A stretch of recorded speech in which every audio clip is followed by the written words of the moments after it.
Avec des prix de l'énergie solaire et éolienne qui n'ont jamais été aussi bas, une infrastructure énergétique bien établie et un emplacement stratégique pour les exportations, le Moyen-Orient est bien placé pour tirer parti de l'évolution mondiale vers l'hydrogène propre.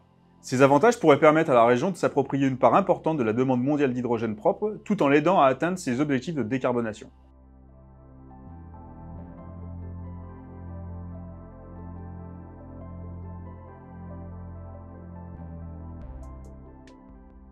Les pays du Moyen-Orient ont élaboré des programmes ambitieux pour s'implanter solidement dans la nouvelle économie verte de l'hydrogène. Les Émirats arabes unis ont pour objectif de produire 1,4 million de tonnes par an d'hydrogène vert et bleu d'ici à 2031. Ils prévoient de décupler ce chiffre pour atteindre 15 millions de tonnes par an d'ici 2050. Le pays a précédemment déclaré qu'il visait une part de marché mondiale de 25% pour l'hydrogène à faible teneur en carbone d'ici 2030.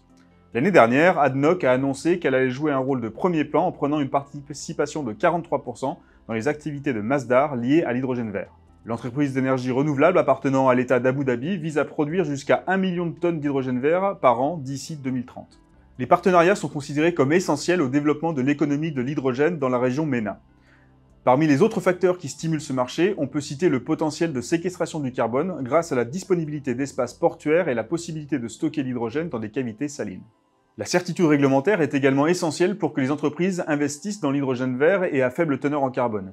Et Abu Dhabi semble aller de l'avant avec une politique du cadre réglementaire. La capitale des Émirats arabes unis prévoit de mettre en place un cadre de certification carbone pour l'industrie de l'hydrogène en 2024 et de l'appliquer à la fois à la production et l'utilisation de l'hydrogène. L'autorité de régulation élabore les systèmes de certification et de licence correspondants depuis 2022.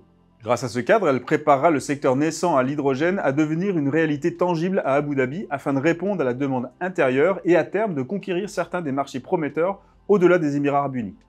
Comme les Émirats arabes unis, l'Arabie saoudite vise une production d'hydrogène vert et bleu de 2,9 millions de tonnes par an d'ici 2030 et de 4 millions de tonnes par an d'ici 2035. Oman vise également à produire au moins 1 million de tonnes d'hydrogène renouvelable par an d'ici 2030, puis 3,75 millions de tonnes par an d'ici 2040 et 8,5 millions de tonnes par an d'ici 2050. Le pays est en passe de devenir le plus grand exportateur d'hydrogène du Moyen-Orient d'ici 2030, selon l'Agence internationale de l'énergie. Quant au Qatar, il prévoit de construire la plus grande usine d'ammoniac bleu du monde et de la mettre en service d'ici à 2026. Cette installation d'1 milliard de dollars produirait jusqu'à 1,2 million de tonnes par an d'ammoniac bleu, un combustible qui peut être expédié et converti en hydrogène par les pays qui cherchent à réduire leurs émissions de carbone. Ailleurs dans la région, l'Égypte aspire à produire 5,8 millions de tonnes d'hydrogène vert par an d'ici à 2040, en capitalisant sur une production d'électricité solaire et éolienne estimée à 72 gigawatts, tandis que l'Irak a signé un accord avec Total Energy pour développer un projet pilote de production d'hydrogène. Le coût de la production d'hydrogène propre dépendra du coût des matières premières et donc du coût des énergies renouvelables qui est un des plus bas dans la région MENA. En novembre 2023, près de 50 projets d'hydrogène propre étaient prévus au Moyen-Orient. 2 d'entre eux avaient démarré, tous les deux en Arabie Saoudite. Le premier, l'installation de production d'hydrogène vert de Neom, d'une valeur de 8,4 milliards de dollars, qui devrait être la plus grande au monde, une fois opérationnelle en 2026. La seconde, le complexe IGCC de Jazan, d'une valeur de 12 milliards de dollars, qui produira de l'électricité, de la vapeur et de l'hydrogène. Le développement de l'hydrogène à l'échelle du gigawatt dans la région nécessitera une capacité substantielle d'énergie renouvelable, d'électrolyseurs et de compresseurs, autant d'éléments qui alimentent d'énormes opportunités pour le domaine du fret dans la région également. Grâce à la disponibilité d'énergie renouvelable à faible coût et au développement d'infrastructures portuaires, le Moyen-Orient semble disposer du meilleur des deux mondes pour lancer une économie verte de l'hydrogène.